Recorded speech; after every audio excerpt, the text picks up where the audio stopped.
Coucou! Alors donc, me revoilà pour notre dernière capsule de la semaine. Alors donc, je souhaite la bienvenue à tous ceux qui viennent se joindre à moi et pour ceux qui sont là depuis le début, coucou!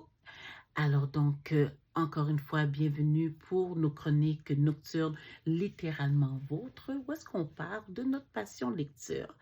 Alors donc, comme promis, je vous montre mon produit final de ma bibliothèque que j'ai commencé à placer. Ouais, ça commence à se remplir petit à petit. Je suis très fière, je suis super contente. Beaucoup plus d'espace et moins de livres dans les boîtes. Bon, ce soir, comme je vous ai promis, j'ai finalement terminé mon livre. Écoutez, j'ai adoré ma lecture. Je pense de la première page jusqu'à la fin. Le livre m'a tenu en haleine.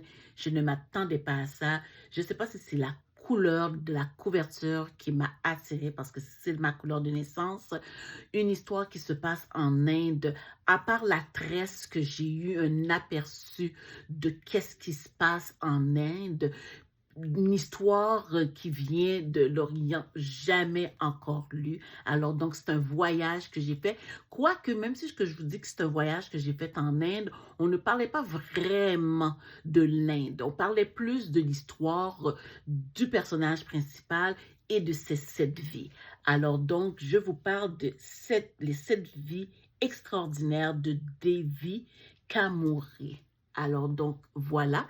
L'auteur, je vais essayer de ne pas maganer son nom, Viskas Swarup. Alors, donc, c'est même l'auteur de Slumdog Millionnaire. Je ne sais pas si vous vous rappelez de ce film-là qui a remporté des Oscars, puis des Oscars, puis des Oscars. Alors, donc, c'est une histoire fictive. Une histoire, comme je vous dis, super bon. Moi, j'ai adoré. Donc, le livre commence déjà dans l'action bang, où est-ce que justement, Devi se fait kidnapper. Donc, elle est dans un âge quand même, une jeune adulte. Elle se fait kidnapper. Elle ne connaît pas son ravisseur. Elle est enfermée. Et sa seule survie, c'est de raconter sa vie, c'est de raconter ses crimes du passé pour pouvoir avoir la vie sauve. La particularité de ce livre-là, c'est, je ne sais pas si vous vous rappelez le film Décadence, ça en anglais, Décadence, où est-ce que les gens sont enfermés dans une maison, puis il y a quelqu'un qui les scrute, puis qui veut absolument qu'ils avouent leur meurtre, ou sinon ils meurent. Donc, c'est un petit peu dans ce même concept-là. Elle raconte sa vie depuis sa tendre enfance, ses premiers crimes, puis ça va en montant, ça va en accumulant.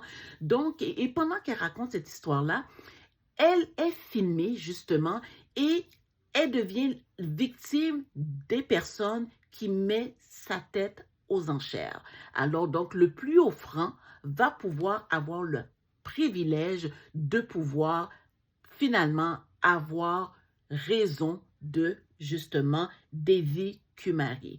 Alors, comme je vous dis, c'est une histoire quand même assez farfelue, mais que c'est une histoire, tu sais, après avoir lu plusieurs biographies, des histoires quand même assez lourdes, tomber dans ce roman-là, ce fut un plaisir. Alors, donc, j'ai adoré ma lecture. Je conseille à beaucoup de personnes, je le conseille, j'ai donné un 5 sur 5, puis qu'est-ce qui m'a fait en sorte que j'ai eu plus d'intérêt? C'est un livre que j'ai emprunté à la bibliothèque. Alors donc, l'échéance passée, je viens pour le renouveler. On me dit, on ne peut pas renouveler ce livre-là parce qu'il est en demande. J'ai fait, ah ouais? Puis chance pour moi, je ne l'avais pas amené ce jour-là. J'allais faire un renouvellement juste comme ça, sans les livres en question. Alors j'ai décidé, donc si c'est si en demande que ça, c'est parce qu'il y a quelque chose dans ce livre-là. Alors donc effectivement, comme je vous dis, de la première page jusqu'à la dernière page, j'ai été éblouie, j'ai aimé l'aventure.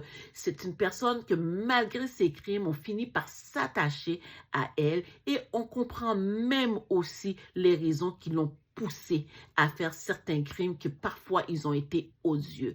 Une jeune fille quand même sans scrupules, au cœur tendre. Alors donc, je vous le conseille. Et sur ce, moi, je vais commencer ma nouvelle lecture et pour la fin de semaine, j'espère que vous allez vous reposer, que vous allez vous ressourcer, que vous allez tout simplement prendre le temps pour vous. Alors donc, sur ce, je retourne à ma lecture. Je vous fais la bise.